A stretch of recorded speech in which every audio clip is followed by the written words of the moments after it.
காலைல எழுந்தோடனே சத்து மாவு கஞ்சி வச்சு குடிச்சிட்டு அதுக்கப்புறம் தான் குக்கிங் ஸ்டார்ட் பண்ணேன். இன்றைக்கி பார்த்தீங்கன்னா வெண்டைக்காய் ஃப்ரை பண்ணிவிட்டு முள்ளங்கி போட்டு வந்து காரக்குழம்பு பண்ணியிருந்தேன், தேங்காய்லாம் அரைச்சி ஊற்றி.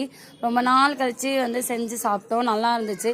நல்லா ஹஸ்பண்ட் ஆஃபீஸ்க்கு அனுப்புனா அப்பாடான்னு இருக்கும். இப்போ அமீதேஷ் வந்து பேக் பண்ணி டைமுக்கு அவனை கிளப்பி சாதம் ஊட்டி அனுப்புறதுக்குள்ளே ஒரு வழி ஆகிடுது. இதுக்கப்புறம் எப்படி தான் சமாளிக்க போகிறேன்னு எனக்கே தெரியல. அரிஷ்னி கம்மல் எங்க அரிஷ்னி? உன் கம்மல் மூக்கு எங்க இருக்கு அர்ஷினி? மூக்கு கண்ணு எங்க இருக்கு? அர்ஷினி வாய் எங்க?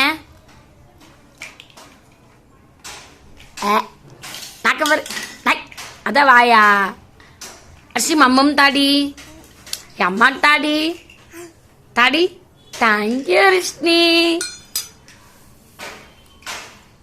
அர்ஷினி அண்ணா சொல்லு சொல்லு.